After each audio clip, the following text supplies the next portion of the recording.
3, 2, 1. Alhamdulillah wassalatu wassalamu ala wa ala alihi wa sahbihi wa sallam. Jamaah salat subuh bagaimana ini rahmatullah.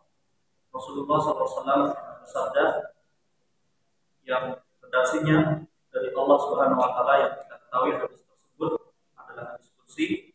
Hadis qudsi adalah hadis yang mana maknanya datang dari Allah Subhanahu wa taala melalui mimpi Nabi Muhammad SAW. Dan hadis qudsi ini tidak memiliki keistimewaan sebagaimana Allah memberikan keistimewaan pada Al-Quran yang dapat digunakan untuk sholat dan lain sebagainya. Rasulullah SAW bersabda yang diriwayatkan dari Abi Dzar Al-Ghifari radhiyallahu anhu, bahwasanya Allah Subhanahu wa taala berfirman, "Ya ibadi inni haramtu dzulma 'ala nafsi." Wahai hambaku, sesungguhnya aku mengharamkan kezaliman pada diriku sendiri.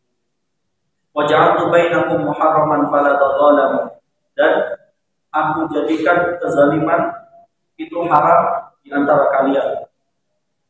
Ya ibadi kullukum dhalun illa man hadaitu. Wahai hambaku, kalian semua itu adalah sesat kecuali orang yang telah kami beri petunjuk.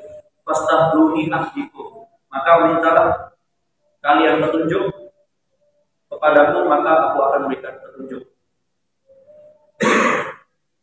Pada redaksi pertama, Allah Subhanahu wa taala mengatakan, wahai hambaku, sesungguhnya aku mengharamkan kezaliman pada diriku sendiri. Allah Subhanahu wa taala tidak pernah zalim terhadap hambanya. Allah selalu memberikan kasih sayangnya dan berperilaku adil.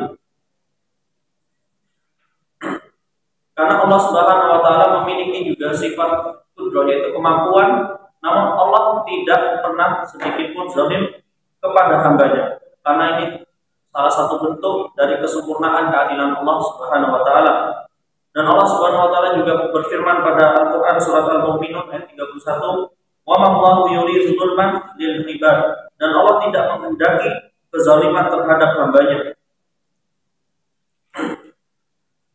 Kemudian juga Allah Subhanahu wa taala berfirman pada surat lain, yaitu Quran surat Al-Fussilat ayat 46, "Wa ma rabbuka bidzallamin lil 'abid." Dan sekali-kali tidaklah Rabbmu menzalimi hamba-hambanya.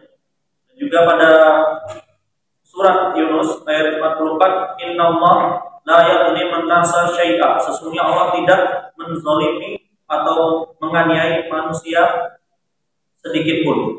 Jadi Allah Subhanahu wa taala tidak pernah menzalimi ciptaannya sedikit pun.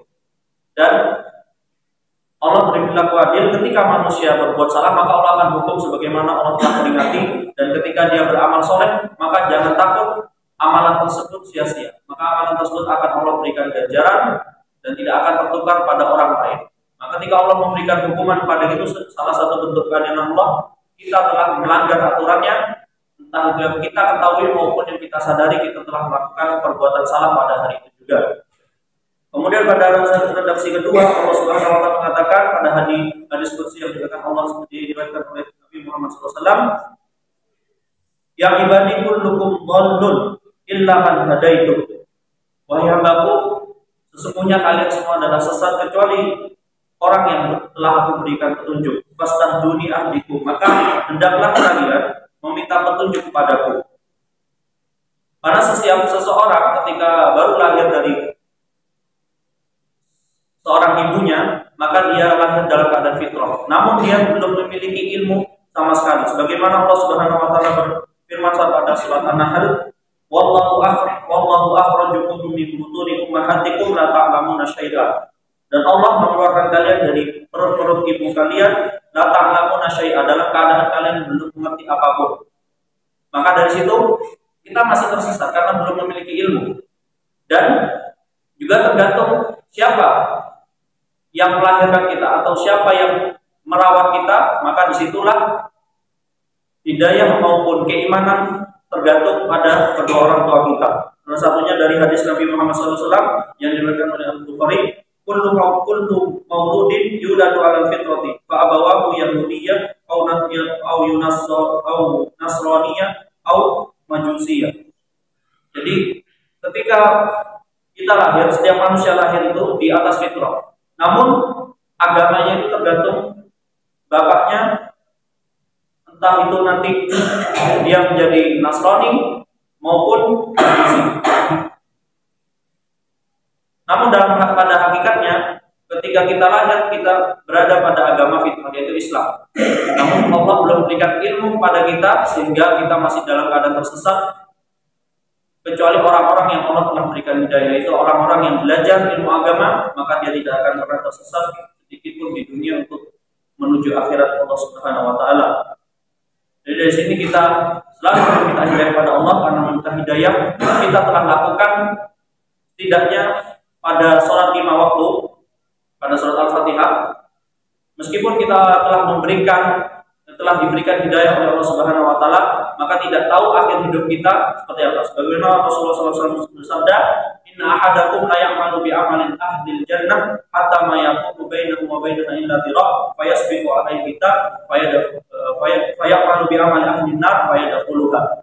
Nah, sesungguhnya ada di antara kalian orang yang beramal dengan amalan ahli surga, sehingga surga itu dengan dirinya hanya sejengkal atau sedikit lagi, satu amalan lagi mungkin dia sudah masuk ke surga Allah Subhanahu wa taala. Namun catatan takdir melampaui dan dia berbuat dengan perbuatan ahli neraka atau berbuat dosa, akhirnya menyebabkan dia mampir atau masuk dulu ke dalam api neraka. Maka kita tidak tahu akhir hidup kita seperti apa.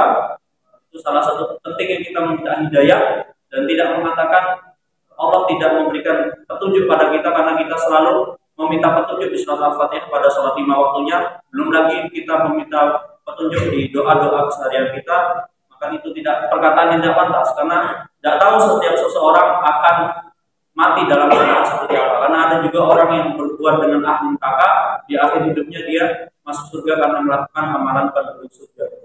Dan hidayah hanya Allah Subhanahu wa taala yang memberikan, dan akhir hidup husnul khotimah Allah juga yang memberikan pada kita, dan semoga kita diberikan mati dalam keadaan yang baik. Allah senantiasa berikan hidayah dari sekarang hingga akhir hidup kita nanti. Aku qauli hadza fastaghfirullah li wa lakum wa lisa'il muslimin fastaghfiruhu innahu huwal ghafurur rahim. Assalamualaikum.